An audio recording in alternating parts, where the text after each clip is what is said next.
What energy. That's been fantastic.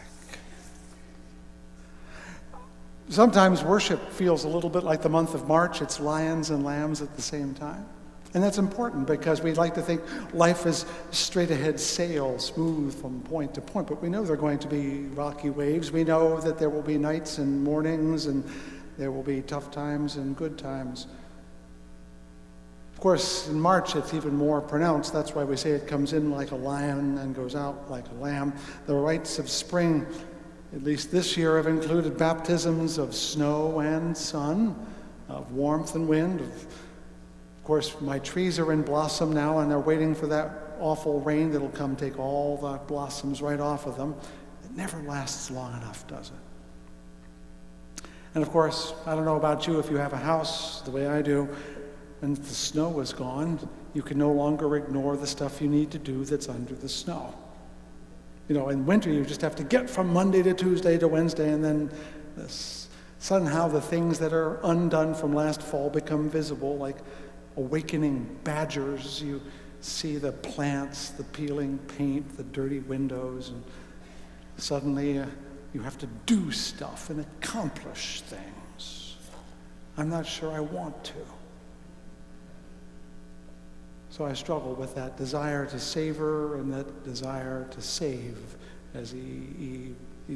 White poses it. May these words, therefore, of my mouth be found true in thy sight, thou who art my rock and my redeemer, whether they accomplish anything or not.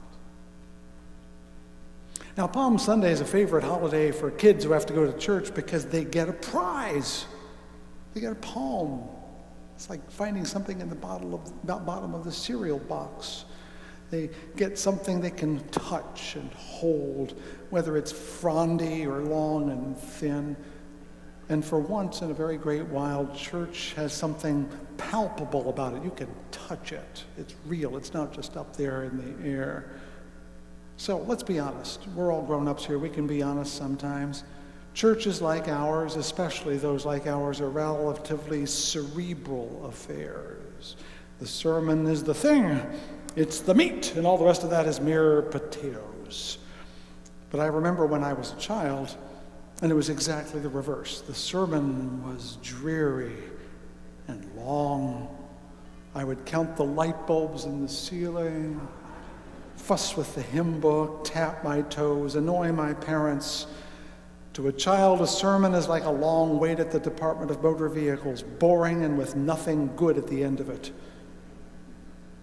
And then I became a preacher. And suddenly it was the thing to do. It was the intellectual hunt that I was eager for. And so every Sunday I would be chasing various gods into corners and slicing onerous doctrines to bits, or uncovering vestigial credulities even in good hearts, and things like the crabgrass of error and the lawn of perfection that liberal churches try to grow. And these are still worthy pursuits, without doubt, but I think children are wise if we pay attention to them, because they were telling us then when we were children and now that it's all really rather frivolous, really. It is frivolous. Much of what obsesses current Christianity and probably historic Christianity and its discontents is frivolous. Hypostatic unions, you think about that all the time, don't you? How about limited and unlimited atonement? Questions of theodicy, of soteriology, of pneumatology, of eschatology, and all the ologies that fill bookshelves in large universities and seminaries, that populate seminaries and fill up syllabi, that employ pastors and bewilder communicants and divide communions. Isn't that the fun stuff? No. After 2,000 years, the amount of good all these ologies have done is almost impossible to calculate because it is so small. And the worst part is the man who is behind all this gesticulating of the mind, this Jesus of Nazareth, he's gone. He doesn't exist not only in physical reality, he doesn't exist in our minds anymore. He has vanished under the veneers of ecclesiology and soteriology and all those other ologies. He, the wild and woolly fellow who wandered through Galilee, has been conscripted into serving as the masthead, the mascot for a vast institution whose real purpose is not promoting Jesus at all, but keeping itself afloat. That's in case you weren't here last week, because that was last week's sermon, my diatribe against Jesus Incorporated. This week I'm thinking about the guerrilla theater of Palm Sunday. That's what it is, you know. Street theater, performance art, of how Jesus turned Jerusalem into a stage upon which he would enact his message. And his message was nothing less than to mock the powers that be. He put his finger in their eye, and you know what happened because of that.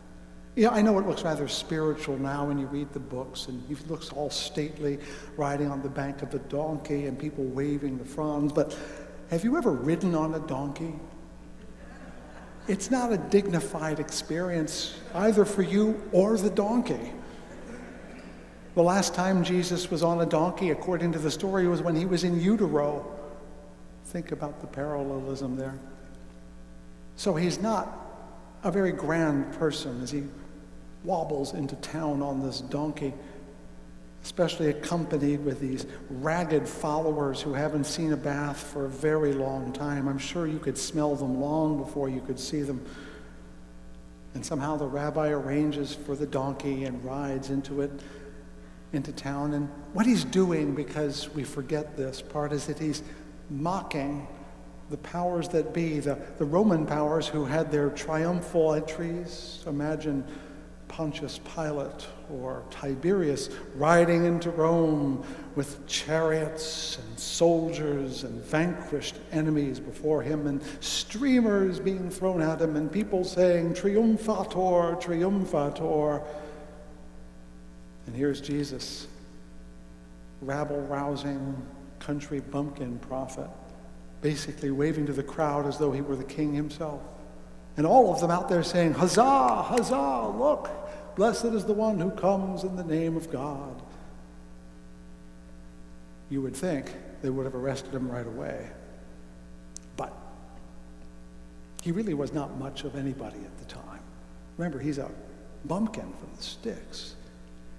He's someone who lived up in the remote villages where no one paid much attention. He was, for all intents, a fool.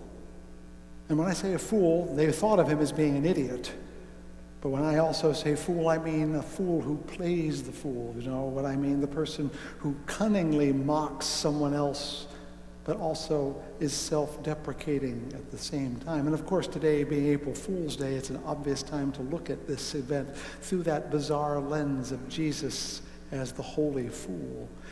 And yet the idea of Jesus being foolish is itself sacrilegious, isn't it?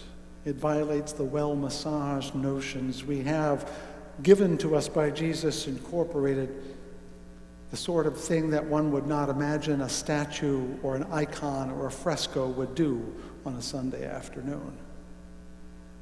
Now, those who remember that we do Lenten music most every year might remember that last year we actually brought this same character into church with songs from Godspell, that musical which portrayed Jesus sometimes literally wearing clown paint, and the playfulness and the foolishness that was part of the ministry of Jesus. And of course, when that show came out back in the 1970s, it was outrageous to all the pious folk because it made Jesus look like a fool, which was exactly the point. Or we could go to another musical that we all know, most of us love, Andrew Lloyd Webber's breakout Jesus Christ Superstar, in which he doesn't look like a fool, but the music is so outrageously contemporary that it too was sacrilegious.